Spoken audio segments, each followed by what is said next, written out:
What if I told you that most women in the 1800s wore no underwear at all?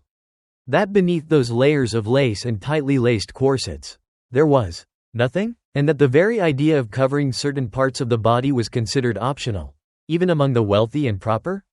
Strange, isn't it? But it's true. In fact, imagine walking through the streets in a wide hoop skirt, with no closed undergarment beneath, and no one batting an eye. Because back in the 19th century, that wasn't scandalous. It was standard. But why were undergarments designed with open crotches, on purpose? Why did Victorian men sometimes wear long, woolen drawers that looked more like skirts than pants?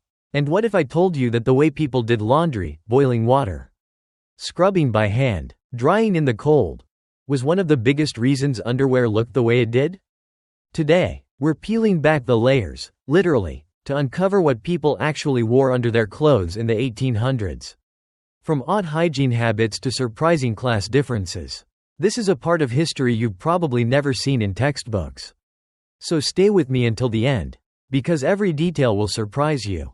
Before a corset ever touched the skin, before a single petticoat was buttoned in place, there was something else, a thin, simple layer that every 19th century woman reached for first.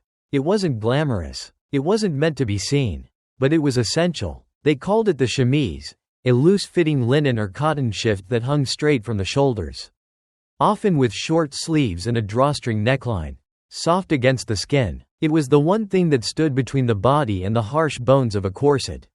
No lace, no embroidery, no seduction, just something clean, breathable, and easy to wash, because in those days, you didn't wash the corset, you didn't wash your gowns, you washed the layer that caught the sweat, the dust, the closeness of daily life, and that was the chemise. But what came below? That's where things often surprise people. Unlike today's undergarments, 19th century drawers, if worn at all, weren't always closed at the crotch. In fact, they were usually open, two separate legs, joined only at the waistband, left the center completely bare. Strange? Maybe, but practical. It made using the chamber pot easier under all those layers. Especially in the days before elastic waistbands or indoor plumbing. And it wasn't about sexuality or shame, it was about convenience and reality. Still, not all women wore drawers. Many went without them entirely. Especially in the early part of the century. Modesty wasn't defined by fabric as much as by behavior. A woman could wear 5 skirts and still be considered immodest, or wear just a chemise and be perfectly proper. Depending on how she carried herself. And that, I think, says something beautiful about how they saw the body. Underwear wasn't about being hidden or ashamed. It was about caring for the skin, protecting the clothes, and moving through the world with a sense of quiet grace. It reminds us that not everything old is backward. Sometimes, it's just different and deeply human. Of course, women didn't live in these layers alone. The men had their own ways of dressing beneath the surface, some equally practical, some surprisingly refined. And what they wore, well, that might just change the way you picture the gentlemen of the past forever. Let's take a look. We often picture 19th century men as stiff figures in wool coats, top hats, and polished shoes. But beneath the waistcoats and tailored trousers was a quieter story, one stitched in practicality, modesty, and more fabric than most would imagine. Just like women, men began their day by putting on their underlayers. The most common piece? Drawers, long, soft, and usually made of cotton, flannel, or wool, depending on the season. These weren't tight briefs or modern boxers. They were roomy, straight cut, and often reached all the way to the knees or even the ankles. Tied at the waist, they offered coverage, warmth, and a certain comfort in a time when central heating was still a dream. Above that, many wore an undershirt, often just called a shirt, because it was understood that this layer wasn't meant to be seen. It was simple, unadorned, and designed to absorb sweat and dirt before it could touch the expensive outer garments. In colder climates, these layers grew thicker. Some men even wore what they called union suits, which were full-body undergarments buttoned from neck to crotch. Imagine trying to visit the outhouse in the middle of winter while wearing a one-piece woolen suit, and you start to understand just how tough these men really were. But it wasn't just about practicality. In a world where physical labor was the norm and daily bathing was rare, These underlayers were often a man's first and only line of defense against discomfort and odor. And they did more than protect clothing. They gave a man a sense of privacy in a world where privacy was hard to come by. Boarding houses, shared bedrooms, work camps, modesty wasn't always about covering up.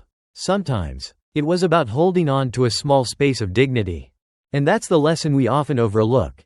Even the roughest-looking men valued that quiet inner layer, not because anyone could see it, but because it reminded them of care, of habit, of something human. The act of putting on clean drawers after a long week of labor wasn't just routine, it was a reset. A return to self. Of course, not everyone had the luxury of layers. For those who worked sunup to sundown in fields, factories, and coal mines, underwear wasn't always a choice, it was a privilege. And what they wore, or didn't wear, spoke volumes about the realities of class, hardship, and survival. Let's explore that next. If you've ever complained about doing laundry, take a deep breath, because in the 1800s, washing clothes was not just a chore. It was a full-body workout, a time-consuming ritual, and, for many, a weekly dread. Imagine waking up before sunrise just to fetch water from a well or pump. Then hauling it inside, heating it over a wood fire, shredding lye soap by hand, scrubbing each garment on a washboard, and finally wringing it all out before drying it in the open air. That wasn't a spa day, it was survival. This grueling reality shaped how people dressed. The fewer garments you had to wash, the better. And so, underwear, especially the base layers closest to the skin, were designed for one purpose above all: ease of cleaning. A simple chemise, a pair of drawers, an undershirt, these could be scrubbed and dried far more easily than a woolen gown or a tailored frock coat. Outerwear was rarely cleaned. Instead, people relied on those inner layers to catch the dirt and protect the rest. And here's something that might surprise you. Many families, especially in rural or working-class households, did laundry only once a week, sometimes less. That meant re-wearing the same garments for days, maybe even sleeping in them. Children were often sewn into flannel underthings during winter and not changed for weeks. Not because their parents didn't care, but because laundry was too harsh, too labor-intensive to be done more frequently. When we look back and wonder, why didn't they just wear more layers? Or, why didn't they change every day? The answer isn't laziness. It's labor. Every extra petticoat meant an extra pot of boiling water. Every set of drawers meant more hours bent over a tub. Less wasn't just practical, it was essential. And perhaps that's the quiet lesson here. What we call minimalism today was, for them, a matter of survival. Simplicity wasn't always a lifestyle choice. Sometimes, it was a response to how hard life really was. But there's another layer to this story, one woven not in cotton or wool, but in class, because what you wore underneath didn't just reflect how often you could do laundry. It reflected how much you could afford, how hard you worked, and where you stood in the social fabric of the time. Let's explore what underwear revealed about status and survival in the next chapter. If you really wanted to know someone in the 19th century, not just their name or where they lived, but who they truly were, you didn't look at their shoes or even their hat. You looked at what they wore underneath. Because in a time when society was deeply divided by class, underwear became an invisible yet powerful marker of status. The wealthy had layers, layers upon layers. A lady from a prosperous family might begin her day with a crisp linen chemise, followed by silk or finely embroidered drawers, several petticoats, perhaps even a bustle cage, and of course, a corset tailored to fit her precisely. These weren't merely practical, they were symbolic. The more layers she wore, the less she needed to move quickly or do any labor herself. Her undergarments whispered comfort, luxury, and leisure. Even men of means had their own signals. Fine cotton drawers, woolen winter layers, embroidered undershirts. These were the soft shields of those who could afford not to sweat, not to work with their hands, not to wear the same shirt 3 days in a row. Their underwear, though hidden, spoke volumes about their position in the world. But for the working class, for coal miners, factory hands, washerwomen, and field laborers, things were far simpler and much more raw. Some wore the bare minimum, maybe just a shirt or a single underlayer. If that, drawers were often skipped entirely, especially in hot months. Why bother with layers if they only slowed you down? If you were hauling bricks or scrubbing floors, you didn't need frills. You needed movement. You needed air. You needed to stretch a single piece of clothing through a week of hard work and hard weather. And yet, even in this simplicity, there was dignity. Some working-class women hand-stitched little cotton liners to protect their dresses. Some men patched their drawers so many times the fabric was more thread than cloth. Because even when you had almost nothing, there was still pride in caring for the few things you did have. It's easy to look back and think of the past in terms of black and white, rich or poor, clean or dirty, refined or rough, but the truth is more nuanced. People across the spectrum found ways to express identity, status, and even self-worth through a pair of patched drawers, a handmade corset, or a freshly washed chemise drying by the fire. And maybe that's the quiet beauty of it all. Underwear, as strange as it sounds, reminds us how human everyone was, regardless of class. They protected what little they had. They cared for their bodies in the ways they could. And in doing so, they left behind a legacy not of fabric, but of intention. But what does all of this tell us today? Beyond the corsets and cotton, what do these hidden layers reveal about how we've changed, or how we haven't? Let's close with one final reflection. It's funny, isn't it, that something so private, so unseen, could reveal so much about the past. But as we've peeled back the layers, literally and figuratively, we've uncovered more than just fabric.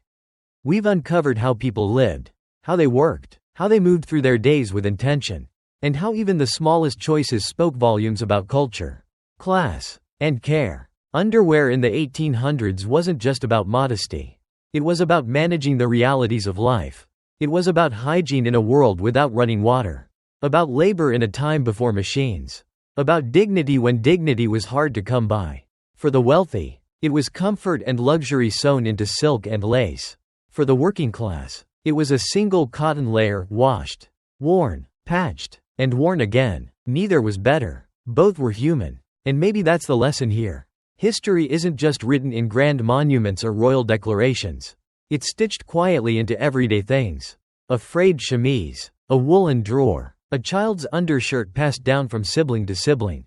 These things remind us that the past was not so different from now. That people cared about warmth, comfort, appearance, and pride, just as we do today. We often think we've evolved so far. We have central heating, laundry machines, quick dry underwear, seamless everything. And yet, there's something deeply grounding about remembering how far we've come, and how much we still share with those who came before us. Beneath the surface, we're all just people trying to feel at home in our bodies. To find comfort in the small things. To make the best of what we have. So next time you pull on a fresh pair of socks or toss a t-shirt into the wash without a second thought, take a moment. Think of the hands that once boiled water just to scrub a single layer clean. Think of the choices made, not out of fashion, but out of function and necessity. Because in the end, underwear isn't just about what's underneath. It's about what lies beneath our history, quiet, intimate, and deeply human. And if you've made it this far, thank you for joining me on this gentle journey through the private past. If it moved you, sparked your curiosity, or made you rethink something simple, I'd love to hear your thoughts in the comments. Don't forget to like and subscribe, because there's so much more history worth uncovering. And trust me, the next story might just surprise you even more.